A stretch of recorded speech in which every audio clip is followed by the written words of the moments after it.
Hello everyone, welcome back to my channel. কেমন আছো তোমরা সবাই? আজকে চলে আসলাম তোমাদের মাঝখানে নতুন একটি ব্লগ নিয়ে। আজকে ব্লগটি কিন্তু আমি একটা রান্নার রেসিপি দিয়েই শুরু করব। তো আজকে আমি তোমাদের জন্য নিয়ে এসেছি ভাপা ইলিশ। তো প্রথমে আমি এখানে মাছগুলোকে ধুয়ে নিয়েছি, তারপরে আমি যে পাত্রে এখানে ভাপা ইলিশটা করব সেই পাত্রে একবারে সব কিছু নিয়ে নিব। এখানে আমি প্রথমে সরিষা বাটা নিয়েছি 2 টেবিল স্পুনের মতো, 2 থেকে বা হাফ কাপের মতো সরিষা বাটা। তারপর এখানে নিয়েছি আমি জিরার গুঁড়া, মরিচের গুঁড়া, লবণ স্বাদ অনুযায়ী। তারপর নিয়েছি এখানে হলুদ গুঁড়া। তারপর এখানে নিয়েছি আমি পেঁয়াজ বাটা। তারপর এখানে আমি দিয়ে দিচ্ছি একটু সরিষার তেল। সরিষার তেলটাই কিন্তু এখানে আমি মেইন উপকরণ হিসেবে এখানে ইউজ করেছি। জাস্ট আমি তোমাদের খুব শর্টকাটে দেখাচ্ছি। তারপর এখানে আমি যে পাত্রে সরিষাটা বেটে নিয়েছি ওই সব মশলাগুলো আমি একসাথে ধুয়ে একটু জল দিয়ে দিচ্ছি। আর সরিষার তেলটা কিন্তু অবশ্যই দিবে, যেহেতু এটা ভাপা ইলিশ এবং ইলিশ মাছে সরিষার তেলটা কিন্তু খুব ভালো যায় এবং এই রান্নাটার স্বাদ কিন্তু বহুগুণ বাড়িয়ে দেয় এই সরিষার তেলটা। তারপরে আমি এখন দিয়ে দিচ্ছি মাছগুলো। অনেকেই বলে যে ডিমের ভেতর মাছের ভেতর ডিম থাকলে একদম মাছের স্বাদ কমে যায়, কিন্তু আমার কিন্তু ইলিশ মাছের ডিম খুব ভালো লাগে। ইলিশ মাছের ডিমটা আমার খুবই প্রিয়। আমার মাঝে মাঝে মনে হয় যে ভরা ডিম থাকবে, সেটাও কিন্তু অনেক মজা লাগবে। তো এই যে দেখো মাছগুলোকে আমি মাখিয়ে দিচ্ছি, ভালো করে আমি মাখিয়ে দিব। তারপরে এখানে আমি দিয়ে দিব কয়েকটা কাঁচা মরিচ। এই দেখো, এখন এর ভেতরে আমি কয়েকটা কাঁচামরিচ চিড়ে দিয়ে দিব। এতে যেমন মরিচের গুঁড়া আমি এমনিতেই দিয়ে দিয়েছি, তারপরেও এরপর একটা সুন্দর লাগে, দেখতেও সুন্দর লাগে এবং ঘ্রাণটাও কিন্তু খুব ভালো লাগে কাঁচামরিচ চিড়ে দিলে। দেখো, তারপর আমি কিন্তু আরেকটু সরিষার তেল এখানে ইউজ করেছি যাতে ঘ্রাণটা আরও ভালো আসে, খুব ভালো লাগে খেতে। তারপরে আমি এখন ঢাকনা দিয়ে ভাপে তুলে দিব। এখানে আমি একটা ফ্রাই প্যান ইউজ করেছি, ফ্রাই প্যানের ভেতরে আমি ভাপা ইলিশটা করব আজকে। এখন আমি ঢাকনা দিয়ে ঢেকে দিচ্ছি। এই যে এই দেখো, আমার ভাপা ইলিশটা কিন্তু হয়ে গেছে। আমি এখানে 15 থেকে 20 মিনিটের মতো রেখেছিলাম।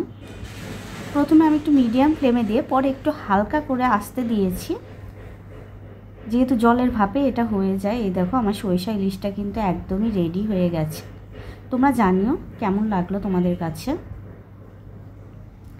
তারপরে আমি রান্না বান্না শেষ করে আজকে ভাবলাম যে একটু চুলের যত্ন করা যাক, হেয়ার কেয়ার করা যাক। কারণ অনেক দিন থেকে আমি চুলে কোনো আমার প্যাক লাগাই না। আমার চুল অসম্ভব রকমের ড্রাই হয়ে গেছে, ফ্রিজি হয়ে গেছে।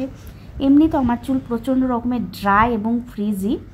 তো মাঝে মাঝে প্যাক ইউজ করলে তাও একটু চুলটা সফট হয়, হালকা পাতলা। তো যাদের কিন্তু বাই বর্ন সিল্কি হেয়ার আর কি, তারা কিন্তু খুবই লাকি। আমার তো মনে হয় যে আমার চুল হচ্ছে মাঝে মাঝে আমার মনে হয় যে শ্যাম্পু করলে একদম ড্রাই হয়ে থাকে, খুব খারাপ লাগে আসলে। তো আজকে আমি তোমাদের সাথে একটা প্যাক শেয়ার করব। এই প্যাকটা খুবই ভালো ড্রাই এবং ফ্রিজি হেয়ারের জন্য। এই প্যাকটা লাগালে তোমাদের চুল অনেক সফট হবে, শাইনি হবে। তোমরা ট্রাই করে দেখতে পারো। আর সব প্যাক তো সবার ভালো নাও লাগতে পারে, তারপর আমি বলবো যে একটু ট্রাই। আজকে আমি এখানে ইউজ করেছি মেথি, অলিভ অয়েল, অ্যালোভেরা জেল এবং পাকা কলা। এখানে আমি মেথিটা সারা রাত ভিজিয়ে রেখেছিলাম। তারপর আমি এখানে মেথিটা পেস্ট করে নিয়েছি ব্লেন্ডারে। এই দেখো, অনেক সুন্দরভাবে স্মুথ পেস্ট। প্রথমে কিন্তু আমি মেথি পেস্টটা নিয়ে নিয়েছি। এখানে আমি হাফ কাপের মতো পেস্ট নিয়েছি। তোমরা তোমাদের চুলের লেন্থ অনুযায়ী ইউজ করতে পারো। আমার মিডিয়াম লেন্থ হেয়ার, এই জন্য আমি একটু হাফ কাপ নিয়েছি। তো এই যে মেথিটাই কিন্তু আমি ইউজ করেছি। মেথিটা আমি 2-3 বার ওয়াশ করে তারপরে ভিজিয়ে রেখেছিলাম। তারপর এখানে আমি নিচ্ছি অ্যালোভেরা জেল। আমি নিয়েছি পতঞ্জলির অ্যালোভেরা জেল। তোমরা কিন্তু এখানে ন্যাচারাল অ্যালোভেরা জেলটা ইউজ করতে পারো, ওটাই আমাদের চুলের জন্য বেশি ভালো হবে। তো আমি সবসময় তো সবাই ন্যাচারাল হেয়ার মানে অ্যালোভেরা জেল পাবে না, তো আমার এটাই ইউজ করতে হচ্ছে।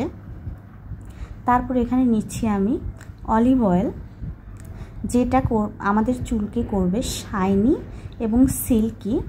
এবং অলিভ অয়েল কিন্তু আমাদের চুলকে অনেক সফট করে, ময়শ্চারাইজ রাখে আমার চুলকে। আমাদের বেশিরভাগ হচ্ছে আমাদের ড্রাই হেয়ারকে খুব ময়শ্চারাইজ করে অলিভ অয়েল।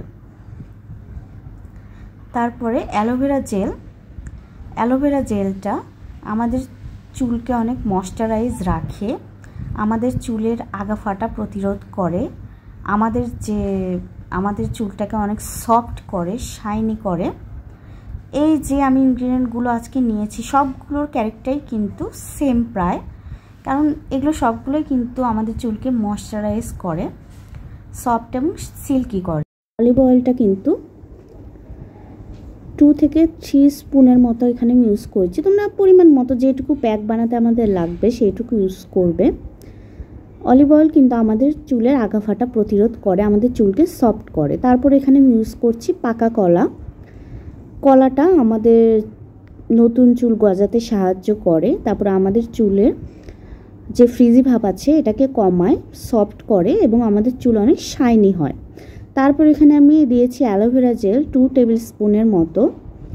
এখানে তোমরা ন্যাচারাল অ্যালোভেরা জেলটা ইউজ করতে পারবে, আমি পাইনি যেহেতু আমি পতঞ্জলি অ্যালোভেরা জেলটা ইউজ করেছি।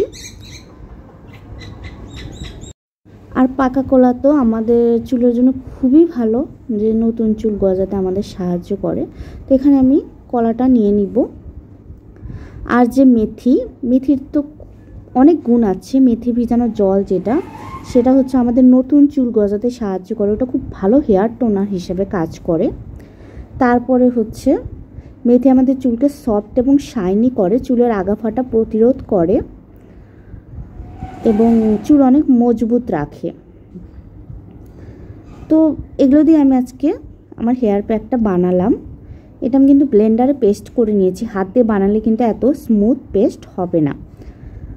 তো এটাই আমি আজকে চুলে অ্যাপ্লাই করব। এখানে আমি 30 মিনিটের মতো রেখে নর্মাল জল দিয়ে আমি এটা ধুয়ে ফেলবো। তারপর একটা মাইল্ড শ্যাম্পু দিয়ে তোমরা হেয়ারটা ওয়াশ করে নেবে। এটাই ছিল আমার হেয়ার প্যাক। তোমরা জানিও তোমাদের কাছে কেমন লেগেছে। আমি সপ্তাহে এটা একবারই ইউজ করি, আগে করতাম, অনেক দিন পর যেহেতু আজকে করছি, আমি চেষ্টা করব যে প্রতি সপ্তাহে একবার করে ইউজ করতে। তাহলে আমার চুলের হয়তো একটু যে ফ্রিজি ভাবটা আছে ওটার শাইনি আর হেলদি হবে আর কি। তারপরে কিন্তু সকালে আমার একটা অনলাইন থেকে পার্সেল এসেছিল, আমার স্কিন কেয়ার প্রোডাক্ট আমি অর্ডার দিয়েছিলাম। সেটা হচ্ছে সিম্পলের একটা আই ক্রিম, একটা টোনার, ফেশিয়াল টোনার, আর একটা হচ্ছে এই যে ভিটামিন ক্রিম, যেটা এই দেখো। সিম্পলের প্রোডাক্টগুলো এমনিতেই ভালো হয় এবং ওরা ক্লেম করে যেটা প্যারাবেন ফ্রি। তো এই জন্য আমার কাছে ডার্মাটোলজিক্যালি টেস্টেড, তো ভালোই লাগে আমার কাছে ওদের প্রোডাক্টগুলো। এবং সেন্সিটিভ স্কিনের জন্য, মানে সব স্কিনের জন্য এটা স্যুট করবে। তো এই ছিল আমার ব্লগটি। তোমাদের যদি আমার এই ভিডিওটি ভালো লেগে থাকে প্লিজ আমার ভিডিওতে একটি লাইক দিও, কমেন্ট করে আমার চ্যানেলটি সাবস্ক্রাইব করে আমার পাশে থেকো। আজকের মতো এ পর্যন্ত, ভালো থেকো, দেখা হবে নেক্সট ভিডিওতে।